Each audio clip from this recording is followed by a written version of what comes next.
Welcome back, and winding down, we've got Choma right here with us. Hey. Good morning. Good morning, Samson. Good morning, Perpetual. How do you do? We've missed you. It's been a while since you. You can say that again. Good morning, viewers. Today on Social Media Buzz, after 6 years of marriage, Abdul Rashid Bello, better known as JJC Skills, announced he's separating from his wife, Funke Akindele.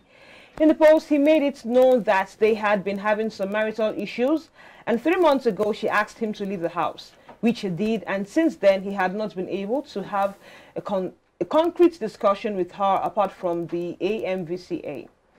And taking some comments to this, the first bond says, when you decide to pack in and live in the building built by your wife, believe one day you will be asked to pack out. Ephraim says, but that's not actually the issue here, is it? Even if the guy was the owner of the house, they are having issues on their marriage, or rather in their marriage, and they are to separate or divorce the man. The man will be the one to leave the house, especially if they have kids. It's always been like that. And Ben says, love is not enough, I guess. When two people want to be captains, this is what happens. What was JJC even thinking when he moved into her house? Marriages cannot last if everyone is overbearing. And we need to start telling women that respect keeps a man more than love. And finally, Abuja Rambo says this is just a plot because JJC and the people doing this knows Funke Akindele wants to begin her political career. Now they're coming out because they know PDP wants to pick her as deputy. Please come up with a better tactic. We still they have back Funke all the way. Now, Samson, Perpetua, so people of the opinion that once, I don't know what happened in the marriage, yeah, I don't know why it crashed, but yeah, people of the opinion that when women, you know, are in power in the home, like probably more famous or wealthier, when they're like breadwinners, there is no respect. You understand? Okay. Now, looking at this particular issue, we can't just assume that Funke Akindele is the breadwinner. And then different families have different dynamics. There are families where the women are the breadwinners and nobody knows anything about that. They are able to, you know, take care of themselves, keep themselves, and go on well without anybody even knowing anything. And then a woman being successful is not a recipe for failed marriage or something. So when it comes to marriage, we need to begin to look at the individuals, the people who are involved. Who are you as a woman? Who are you as a man? Are you overbearing? Are there certain traits you have that you need to work on? These are the things. I mean, it's actually individuals. It boils down to the people who are involved in that marriage, in that relationship, in that union at the end of the day. So I try to say now that there are women who are like breadwinners. Of course, a lot of them. You'll be shocked. But like totally respect their husbands. Of course, there are women who are like that and they respect their husbands a whole lot. You won't even know. Some of those women, I mean, there are situations where maybe you come to stay in their houses. I mean, I've seen a situation where it was clear that the woman was, I mean, it wasn't clear, but I could read that she was the one who was, you know, probably the breadwinner. But at the end of the day, you know, for every one of us, it's daddy that brings out the money or, you know, and all of that. But later on, you come to discover that, okay, this money this man brought out is actually the woman of the house that gave him the money and all of that. So these things happen. There are people who are humble, so much so that you wouldn't even be able to tell that they are the breadwinners of their homes. They cover their husbands. They respect their husbands. And then they honor their husbands, irrespective of the fact that they are the ones in control. And some of them are also very lucky to have amazing men who are not, you know, intimidated, amazing men who are not, you know, bruised and all of that, men who are able to understand that, well, she's the one who is in charge and I just have to give her all the support and then if there are things that she can't do, I'll measure up. I mean, it's a balance, it's a complete, you know, the relationship is that of people who are complementing each other. Yeah. Just virtually said everything all. I think you look at it and you realize that it's not necessarily about who is wealthy or who isn't. I understand, you know, the stereotypical notion or the conventional notion that the man should be wealthy and, you know, be the breadwinner and all of that, which definitely is a great thing to do. But there are instances where the man can't, you know, meet up to those societal expectations or responsibilities, not necessarily of his own doing, probably lost his job. Within that short span, the woman definitely has to, you know, step up. again, they're two individuals, but they're partners. It takes two to tango. That's the saying. So it's all about both players, you know, complementing one another. At the end of the day, it's their home. It's not the husband's home. It's not the wife's home. It's their home. Exactly. So they really need to work hand in hand. Now, for the Funke Akindele marriage, I know so many people have so many things to say, but you know, one, we're not in that marriage. Two, and I know that those who have also, you know, adjudged that she's probably the one at fault as a result of previous testimonies from her staff about how temperamental or overbearing or whatever she is. The truth is, two individuals who are coming up, you know, from different backgrounds, they all have, they both have their weaknesses, and they just need to work on it. At the end of the day, it hasn't worked out that way. We shouldn't, you know, squarely lay it down on the fact that, oh, because she's well there or she owns the home. As you've said, but you know, it's very, very hard for men to swallow their pride, when, especially when the wife. JJC skills doesn't look to me like. No, I'm not talking about JJC now. I'm talking about men in general. Yeah. Most of them find it hard, you know, to accept the fact that their wives are the breadwinners, and most times they just feel intimidated. As you said, they feel intimidated and just want to, you know, prove that, you know, they are the men of the house. Whatever happens, you know, happens. And then they go the way of domestic violence and all of that. Well, again, these are issues. You can't dispute the fact that ego is also something that will be in the equation at some point. Now, maybe not for this marriage in particular, exactly. you know, but generally now, you know, you can't dispute the place that ego is also a, you know, a major factor in all of these things. As I've said, it's about two individuals who understand that they're players, they're helpers, they're partners in this business called marriage, and they're just trying to chip in, you know, dive in, stay at it to ensure that it works. It takes hard work, it takes patience, it takes tolerance, it takes all of these things. It's not just about love, as that, you know, fellow commented, but at the same time, there's the place of being patient and being tolerant with the next person. But when it's now to the extreme, you then decide, okay, I can't bear it anymore, and you leave. Again, the fact that the marriage failed does not necessarily mean it failed because the wife was wealthier or she was more popular. No. It should be issues at the end of the day. Issues at the end of the day. And, you know, that those are also coming from the political line or because of... And I was like, come on. Why are you doing this? I mean, we're divided among along ethnic and religious lines. Now we're beginning to add, you know, political lines to it. It's ridiculous.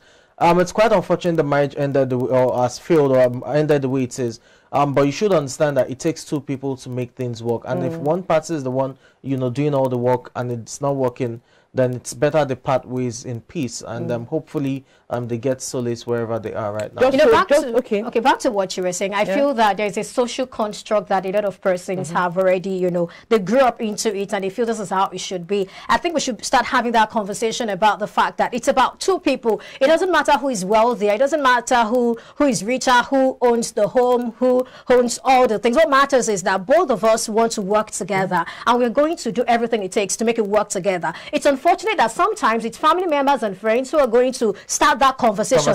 Your wife has this. They are the ones who are going to start all this conversation. But you need to put your feet, beg your pardon, you need to take your stand and say to them, there is not, I don't want anyone to make any comment concerning my marriage. I remember there was a time my younger sister was staying with me, so there was this thing. My husband and I were talking about something, and then my younger sister said, but if you know if it is my dad. I said, don't even bring that. This is my home. Don't tell me if it is my dad. No, I don't want that. Don't even allow them. It is when you start listening to people, allowing them to talk to you, that's when we start, you know, allowing these things get to us. But really, it shouldn't matter. It should be about two individuals mature enough to, you know, deal with each other and deal with their issues. Okay. So moving forward, hashtag Obaro Massacre has been trending as it probably opens old wounds. It was reported that troops of the Nigerian military comprising the Navy and the Army reportedly killed dozens of innocent citizens in the productive age brackets in Obaro communities of Anambra State. The killings took place on Tuesday night, 28th, and early hours of Wednesday, 29th June 2022 at Osamala, Umuwankwo, and Obiagwa communities. The deployment of the military personnel in the area had begun in the evening of Tuesday, during which they claimed to be looking for unknown gunmen that recently laid the area under siege, according to sources. But later on, they started shooting at defenseless and unarmed natives. Now, taking some comments, of aggrieved citizens, Francis says this is clearly planned. They want to destabilize the PO, which is Peter Obi movement, sending soldiers to Obaro to spark the IPOB agitation. But their plan will fail. My heart is with those affected, hashtag Obaro Massacre. And Don Black says, who did we offend in Nigeria? Niger military with their misplaced priority. You can kill innocent, unarmed citizens in East, yet you don't do such in the North where bandits and terrorists are attacking every day.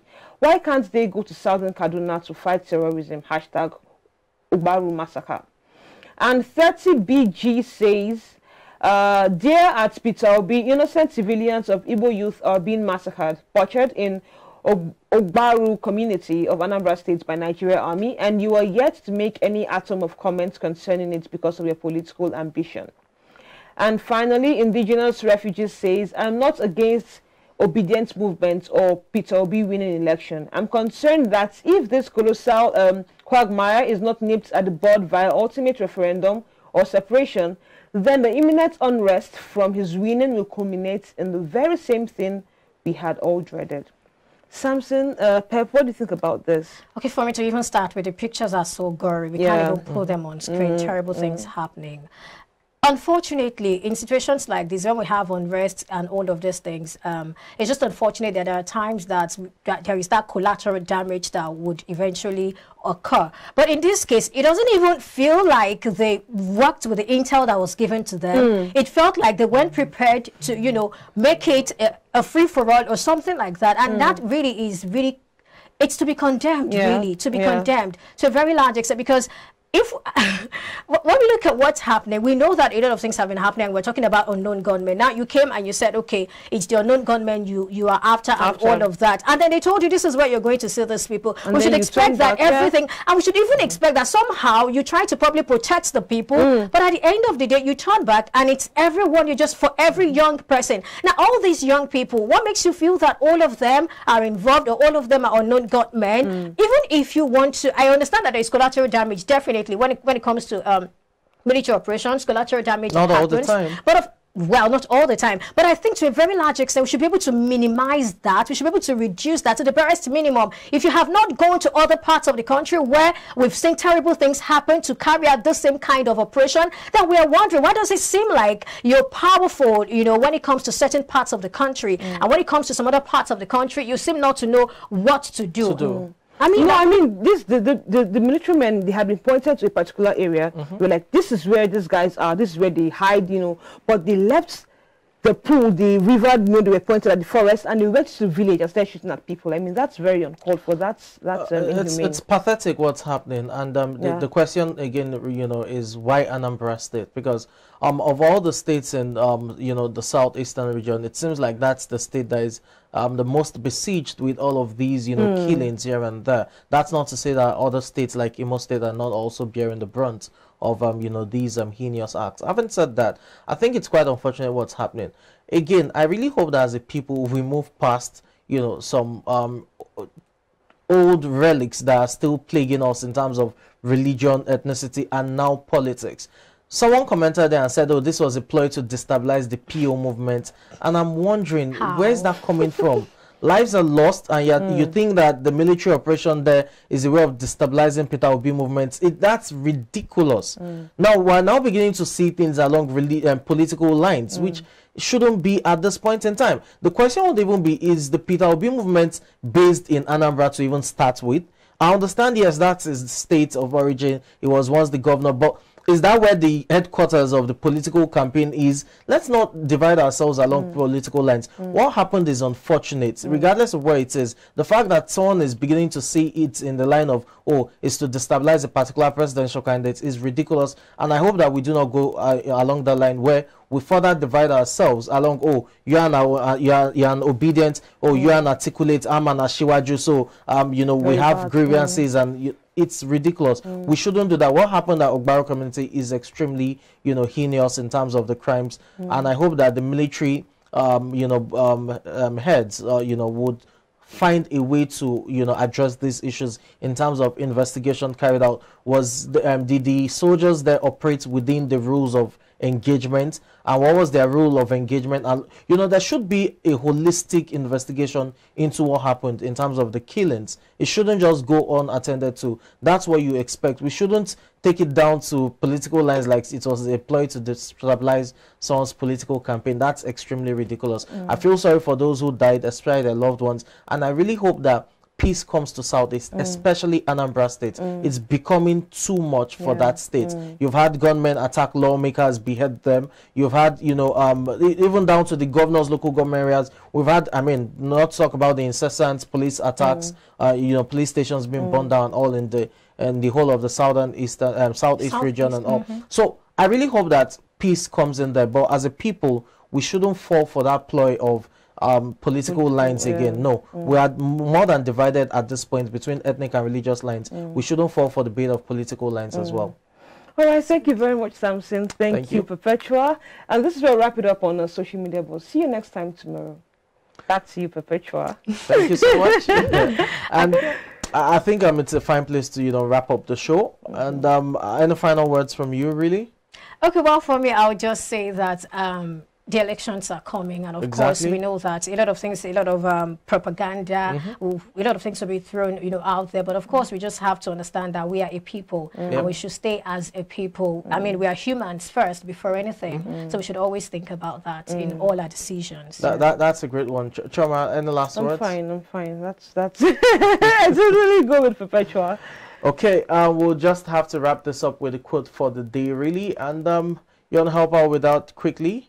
All right, so the quote for the day: when you stop chasing the wrong things, you give the right things a chance to catch you. That's beautiful. You want to say something about that? Simple, great. You know, when you begin to pursue good things, you just find out that more good comes your way. But if you are on the wrong path, it's just understandable. You just have to be focused. You have a dream. Just keep, going after it. You don't let things distract you. Absolutely. Well, I guess this is a good place to wrap up the show. I am Perpetua Fast on Repeater. And I am Chioma Amaribulam. See you same time tomorrow. I'm Samson Oloide. Do have a great day.